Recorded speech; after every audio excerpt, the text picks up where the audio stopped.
My parents told me to call a cab while I was bleeding in labor. But the moment my baby was born, my mother suddenly wanted to take her away from me. I was 8 months pregnant when my parents started treating me like I was already a burden.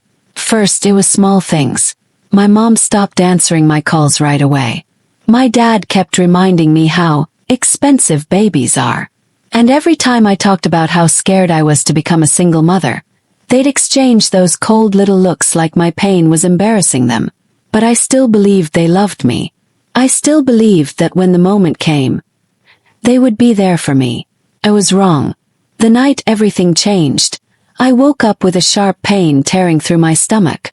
At first, I thought it was normal pregnancy cramps. Then another pain hit. And another. I looked down and realized my bed was soaked. My hands started shaking. I grabbed my phone and called my mom immediately. "Mom, I think I'm in labor." There was silence for 2 seconds. Then she sighed. An actual annoyed sigh. "Well, what do you want us to do about it?" I thought maybe she was half asleep. I need to get to the hospital." She laughed softly and said words I will never forget. "Then call a cab." Froze. "What? You're a grown woman," she snapped.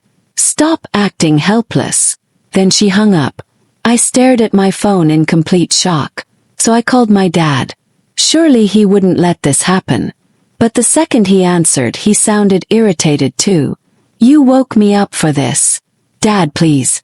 I'm bleeding." And do you know what he said? "Women give birth every day. You'll survive. Call an Uber." Then he hung up too. I sat there crying on the edge of my bed while contractions ripped through my body every few minutes. I couldn't believe it. The two people who spent my entire childhood preaching about family abandoned me at the exact moment I needed them most. And the worst part, I still defended them in my head.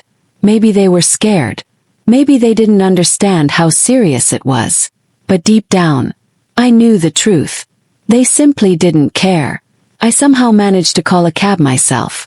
The driver looked terrified when he saw me struggling to walk. He practically carried me into the car. During the ride, I kept praying my baby would survive. Because at that point, I honestly thought I might die.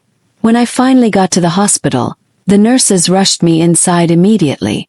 My blood pressure was dangerously high. One nurse looked me straight in the eyes and said, "You should have come sooner." I started crying harder because I had tried. I had called my parents first. For 12 exhausting hours, I was completely alone. No hand to hold. No comforting voice. Nobody. Just pain. And fear. And heartbreak. But when I finally heard my daughter cry for the first time, everything changed. The nurse placed her tiny little body on my chest. And suddenly the entire world became quiet. She was beautiful. Perfect. Mine. In that moment I made myself a promise. Nobody would ever make her feel unwanted the way my parents made me feel that night. Nobody. 3 days later, my parents finally showed up at the hospital. Not because they were worried. 'Cause they wanted photos. My mother walked into the room smiling like she had just won an award. "Oh my God," she squealed. "She looks just like our family." Our family. I almost laughed. My dad immediately started taking pictures for Facebook. "People are already asking about the baby," he said proudly. I stared at them in disbelief. These people ignored me while I was bleeding and screaming in labor. And now they wanted to play loving grandparents. But things got worse after I came home. My mom suddenly became obsessed with my daughter. She started showing up uninvited, buying baby clothes, posting photos online with captions like, "My precious granddaughter. Grandma loves you so much." Meanwhile, she barely even looked at me. One afternoon, I overheard her talking to my aunt in the kitchen, and what she said made my blood run cold. "She'd honestly be better off living with me," my mother whispered. "She's too emotional to raise a child alone." I stopped breathing. My own mother was trying to paint me as unstable. First, I thought maybe I misunderstood. Until she started making little comments directly to me. "You look tired. Are you sure you can handle motherhood? Babies need stable homes." Then one night, she finally revealed her real plan. She sat across from me at my dining table and calmly said, "If you're overwhelmed, I can raise her for you." I felt something inside me snap. Raise her.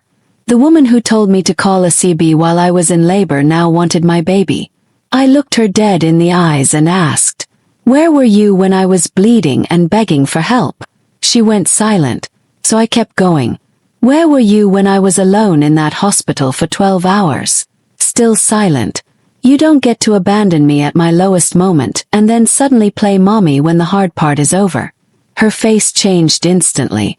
Cold, angry, manipulative. "We were teaching you independence," she said.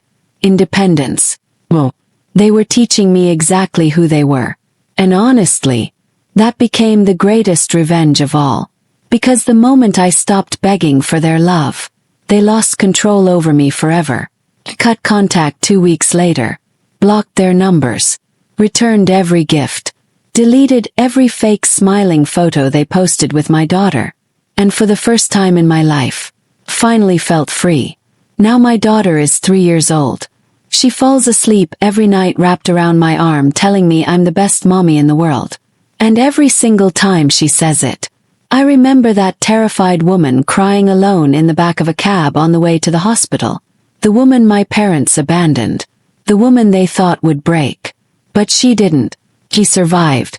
And she became the kind of mother her child will never have to recover from.